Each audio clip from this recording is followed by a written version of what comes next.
जय हिंद मेरे प्यारे साथियों, आप सभी का मेरे इस नए वीडियो में स्वागत है। जैसा कि आप सभी लोगों को पता होगा कि अब आपकी नैया किनारे पर आ चुकी है, मतलब किनारे से 1 फीट दूर है, ठीक है। और उसको आपको पार लगाना है, पार ही नहीं लगाना है, सुरक्षित उतरना भी है। इसका कहने का मतलब कि आपको इस एग्जाम में बैठ के सिलेक्शन लेना है, ठीक है। कब से है आपकी नैया, कब आएगी किनारे पर? तो 10 जनवरी से लेकर 14 फरवरी के बीच में कभी भी आपकी नैया किनारे पर आ जाएगी। और इसके लिए आपको क्या करना है, जो दिन बचा हुआ उसमें मेहनत करना है। तो आज का जो टॉपिक है वो बहुत सारे बच्चों को 3 टॉपिक पर जो है प्रॉब्लम होता है। सबसे पहला, एग्जाम में आपको क्या नहीं करना है, ठीक है। दूसरी चीज, एग्जाम से पहले क्या करना है। और तीसरी जो सबसे इंपॉर्टेंट है कि क्वेश्चन कितना अटेम्प्ट करना है, क्योंकि निगेटिव 0.5 है, यानी कि अगर आप एक क्वेश्चन गलत करते हो तो 0.5 नंबर जाएगा, ठीक है। ये चीज है। तो सबसे पहला जो सबसे इंपॉर्टेंट चीज है वो ये है कि एग्जाम में आपको क्या नहीं करना है। याद रखो मेरे भाई, बहुत सारे ऐसे बच्चे होते हैं जो किसी टीचर के, किसी यूट्यूब चैनल के या किसी के भी बहुत करारे भक्त होते हैं। ये हम ओपन फ्लो से बोलते हैं, बहुत करारे भक्त होते हैं। और वो क्या करते हैं ना कि उस चैनल पर अपना नाम बनाने के चलते कि चलो वो चैनल वाले सर, चाहे वो सर हमें हमारा नाम हमेशा याद रखेंगे, इस बात को लेकर के अपने करियर को डुबा देते हैं। वो डुबाते कैसे हैं आपको बताते हैं। आपका पेपर कितने मिनट का है? 60 मिनट का पेपर है आपका, ठीक है। 60 मिनट का पेपर है और आपका क्वेश्चन टोटल 80 क्वेश्चन है, ठीक है। अब इसमें लोग क्या करते हैं ना कि जैसे वो सोचते हैं ना, वो सोचते भी नहीं है, वो उनसे कहा भी जाता है कि काम करना, कुछ क्वेश्चन ध्यान में रखिएगा। और उस क्वेश्चन को ध्यान में रखने के चक्कर में वो अपना ये कीमती समय बर्बाद करना शुरू कर देते हैं। ये काम बिल्कुल नहीं करना है। आपको ये 60 मिनट ऐसे इस्तेमाल करना है कि अंतिम सेकंड में आप कहोगे थोड़ा सा और टाइम मिलता। आपके बगल वाला का चेहरा आपको याद नहीं होना चाहिए। और ये मजाक नहीं कर रहे हैं, आपके साथ घटेगा। कभी भी कोई क्वेश्चन आपको याद नहीं होना चाहिए बाहर में। क्वेश्चन आप याद कर रहे हो, इसका मतलब उस क्वेश्चन पे इतना टाइम आप दे रहे हो कि वो क्वेश्चन आपको आपकी नजरों में बैठ रहा है। और ये बिल्कुल नहीं करना है। एक स्टूडेंट के लिए नहीं करना, मतलब हम कह सकते हैं ना कि ये करना सही नहीं होगा। वो अपनी जिंदगी के साथ खेल जाएगा, और खासकर इतने मिनट में ये चीज बिल्कुल नहीं करना है। किसी भी क्वेश्चन को आप याद करके नहीं आइएगा, ठीक है। ये चीज बहुत ज्यादा इंपॉर्टेंट है। दूसरी चीज, एग्जाम में से पहले क्या करना है। बहुत सारे बच्चे होते हैं, खासकर हम अपनी बात बताते हैं कि मेरे साथ का एक दोस्त मेरा जीडी में सिलेक्शन लिया हुआ, मेरे से पिछले जीडी में रनिंग किया, फिजिकल एग्जाम सब कुछ उसका सिलेक्टेड था। लास्ट में जो है गड़बड़ा गया, मेरे वाले टर्म में भी खत्म हो गया। इसका कारण क्या हुआ? Over confidence. दूसरी चीज, ओवर कॉन्फिडेंस एग्जाम से पहले होता है, ठीक ना। और एग्जाम के समय क्या आ जाता है ना, जब आप एग्जाम में हॉल में जाओगे तो मतलब एक धक धक सा लगता रहता है कि होगा नहीं होगा, होगा नहीं होगा। इस चीज को निकाल दो। और इस चीज को निकालने का सबसे इजी है कि एग्जाम में जाने से पहले अपने जो भी पेरेंट्स हैं उनको एक बार एग्जाम हॉल में एंटर करने से पहले याद कर लो। और उन सभी लोगों को याद कर लो जिनके द्वारा यह कहा गया था कि तुम यार सचमुच बेरोजगार रह जाओगे, तुम सचमुच बेरोजगार रह जाओगे। उन लोगों को याद करके एग्जाम में एंटर कर जाओ, क्योंकि यहां फायर होगा तो ये चलेगा, ठीक है ना। यहां फायर होना चाहिए, यहां फायर नहीं होना चाहिए, यहां फायर होना चाहिए, यहां आग लगी हुई होनी चाहिए। तो उस 80 क्वेश्चन में वो ये 60 मिनट में जो 80 क्वेश्चन आपका होगा ना, उस 80 क्वेश्चन में वो 80 टर्म मेरे अंदर होगा कि हमको ये 80 का 80 क्वेश्चन करके आना है और इस बार सिलेक्शन लेना है। और ये कैसे पॉसिबल होगा? जब आप बिल्कुल फ्री माइंड से जाओ, अपने माता पिता को याद करो कि ताकि जो है उनका सपना सच हो सके, आपका एक लाइफ स्टाइल बन सके।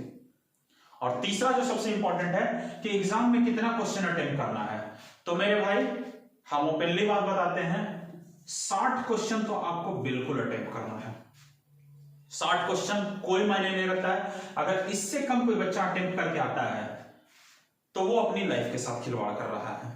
दूसरी चीज, 60 क्वेश्चन आप अटेम्प्ट कर लिए, बाकी बचा 20 क्वेश्चन। 20 क्वेश्चन जो बचा इसमें आपको क्या करना है कि 10 फिर आपका बन जाएगा, 10 क्वेश्चन आपका हो जाएगा। ठीक है, लास्ट फंसता है 10 क्वेश्चन, 10 क्वेश्चन आपसे नहीं बनेगा। अब यहां पर एक चीज और है, 10 क्वेश्चन कहने का मतलब 20 नंबर। ठीक है, और अगर हम इस पर निगेटिव लेते हैं, अगर हम इस पर निगेटिव लेते हैं, क्योंकि हर क्वेश्चन कितने नंबर का है, 2 नंबर का है, और यहां पर देखिए इस 10 क्वेश्चन में 0.5 नंबर निगेटिव जा रहा है, यानी कि 5 नंबर आपका निगेटिव में जाएगा और 20 नंबर आपका पॉजिटिव में जाएगा। ठीक है, अब एक बात समझिए, हम बोलेंगे ये 10 का 10 क्वेश्चन आप टच करके आइएगा, एकदम टिक आउट मार करके आना, कोई प्रॉब्लम नहीं है। अगर पूरा का पूरा सही हुआ तो कितना नंबर आएगा, 20 नंबर। ठीक है, अगर 10 में 3 भी सही हो गया तो आपका कितना नंबर आया, 6 नंबर।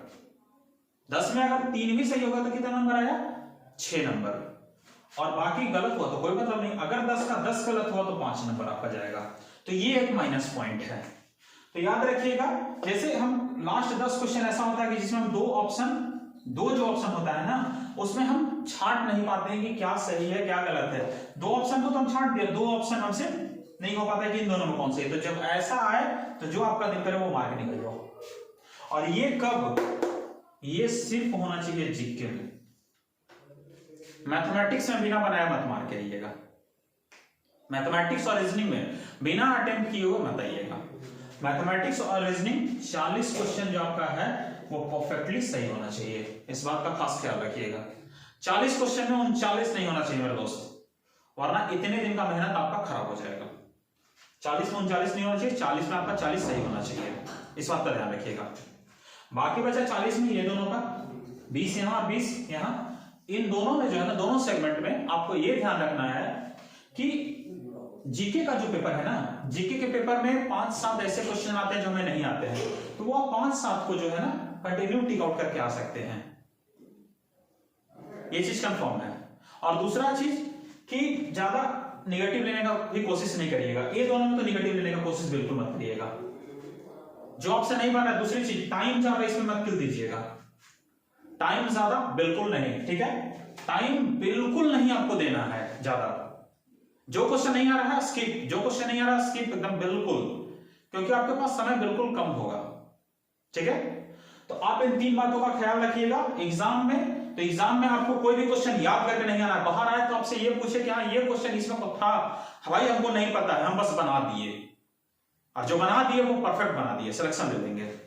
दूसरी चीज, एग्जाम से पहले नर्वस नहीं होना है, मेरा होगा नहीं होगा ये चीज नहीं करना है। और तीसरा, कम से कम 70 क्वेश्चन आपको लेकर के आना है, 70 से 75 क्वेश्चन आपको लेकर के आना है। हम तो कहेंगे भाई 80 लेके आओ, लेकिन 70 से 75 क्वेश्चन मिनिमम आपको लेके आना है, ये बात ध्यान रखिएगा। तो ये 3 चीज अगर आप कर लिए, अपने मन पे भी को जो है संतुलित कर लिए, तो आप टेंशन बिल्कुल मत लो। एग्जाम के बाद बहुत टाइम होता है फिजिकल करने का, उस पर हम एक विशेष वीडियो लाएंगे, और यहां से नहीं ग्राउंड से लाएंगे कि आपको फिजिकल कैसे क्लियर करना है। उसके लिए आप टेंशन बिल्कुल मत लो। मेरा वजन 85 kg था, हम जो है आरपीएफ सब इंस्पेक्टर में जो है हम फिजिकल गिराए हुए थे, जबकि उसमें वो क्या होता है 6.5 मिनट में 1600 होता है, फिर भी वो फिजिकल हमसे नहीं निकला था। लेकिन हम जो है फिजिकल निकाले, उसको क्लियर किए। तो कैसे क्लियर किए वो हम आपको बताएंगे, और बहुत आसान तरीके से आपका फिजिकल क्लियर हो जाएगा, आप उसकी चिंता बिल्कुल नहीं करें। ठीक है, तो चलिए मिलते हैं, अभी एग्जाम पे फोकस करिए, मिलते हैं नेक्स्ट वीडियो में। अगर वीडियो अच्छा लगा हो तो लाइक शेयर और सब्सक्राइब जरूर करिएगा, अपने दोस्तों को भी शेयर करना मत भूलिएगा, ये चीज मेरे भाई। ठीक है, तो मिलते हैं नेक्स्ट वीडियो में, तब तक के लिए जय हिंद, आप सभी को बेस्ट ऑफ लक।